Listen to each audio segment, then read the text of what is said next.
of our comrade, mother, sister, Winnie Madikizela.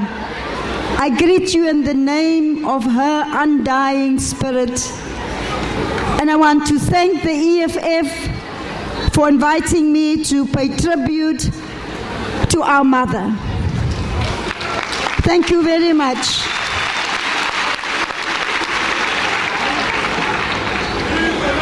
We all know Mama Winnie. She always spoke truth to power. And Mama Winnie's truth did not change. She spoke truth to power to the previous regime, and she spoke truth to power to the current regime. Because the truth never changed. That is how we know Mama Winnie. Fearless.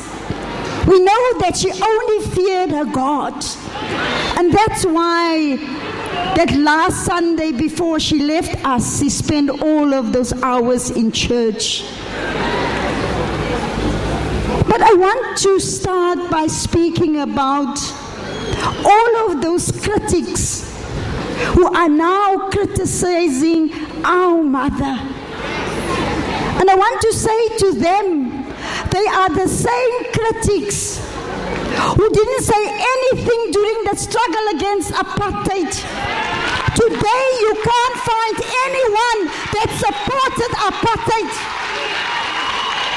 And who are they to criticize our mother? One day, Comrade Juju, like I like to call him, we must go and fetch that voters' roll, and we will see how they voted for apartheid in droves.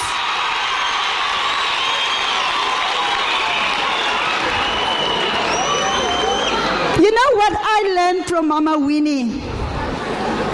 That politics is not for sissies. Politics is not for sissies.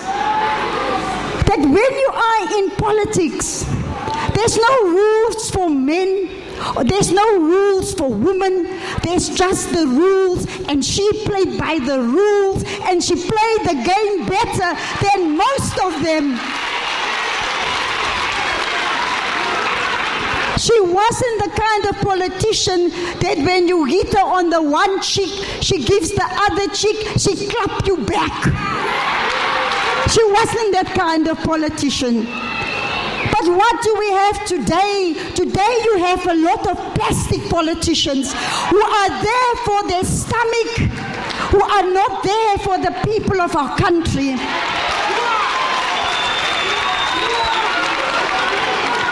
I will remember Mama Winnie, that she remained principled. She always stayed with the principles.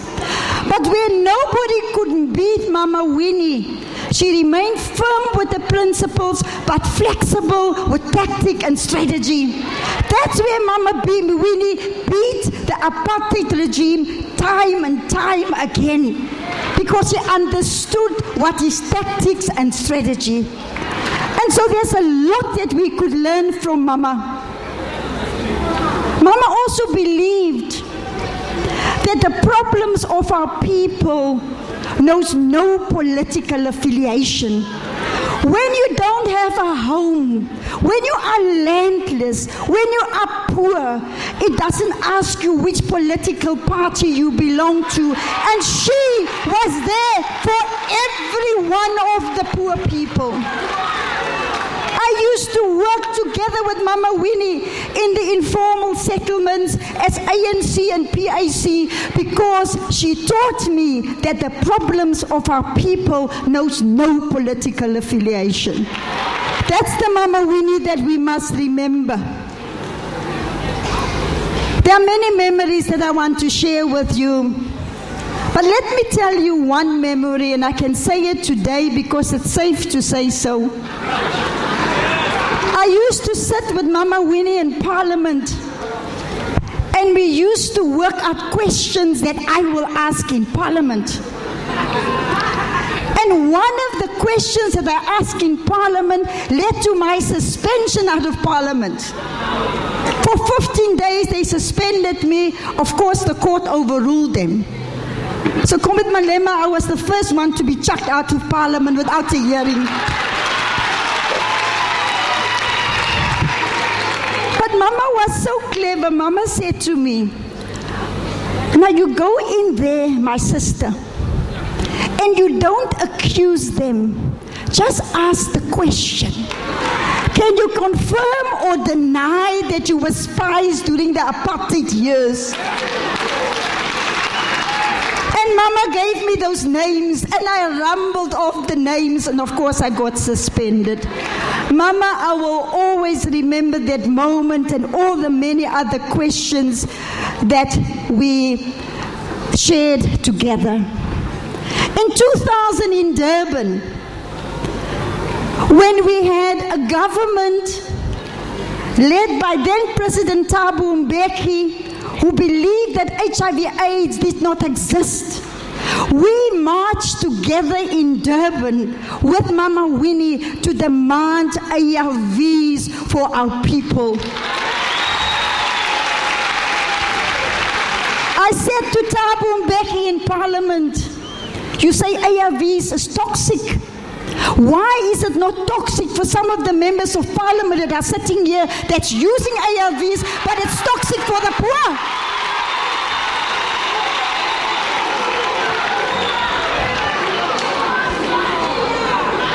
So lastly, comrades, you know what? I've lost a dear friend. The last time she phoned me was in December. And she says, hi man, you know that giggle and that husky voice? She said, what are those boys doing to you, man? Those boys don't know who they are dealing with. And then she laughed and laughed and laughed. And I assured her, I said, Mama Winnie, I've got it under control, but thank you for your support.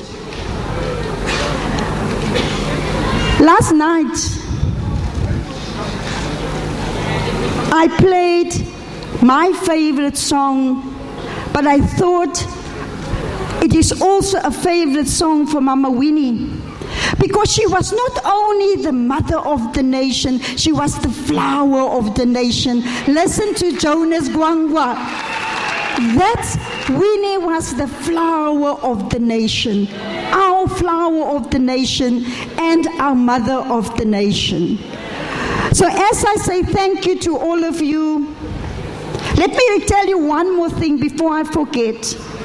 In 1995, we were in Beijing at a women's conference. We were all there as members of parliament.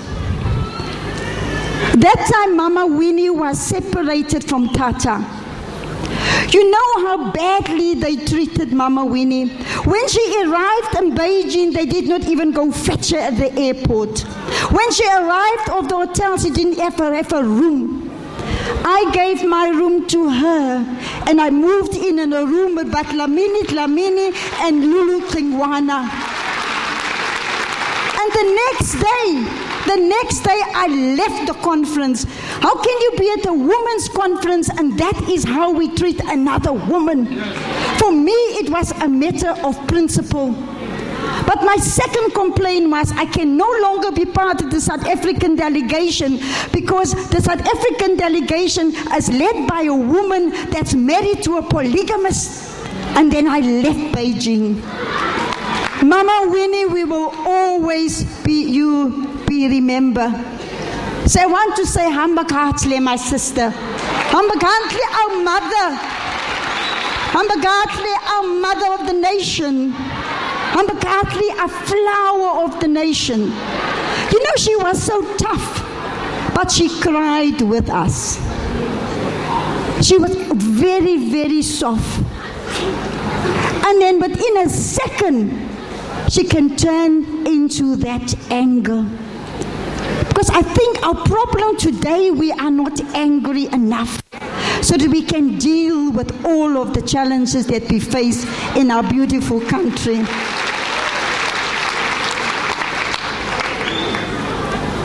What I want to say about Mama Winnie, Mama, yes, You might have made mistakes.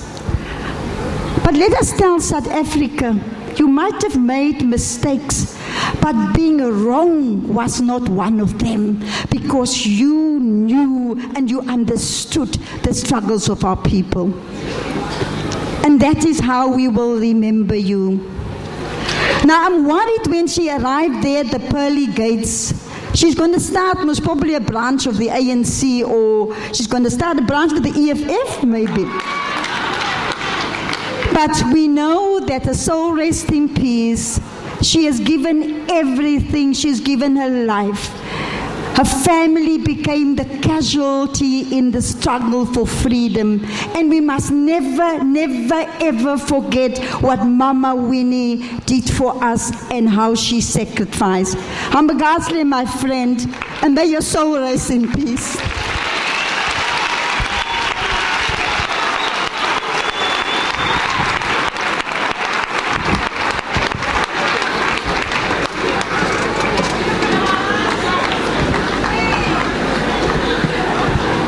Re a leboha Mme De Lille.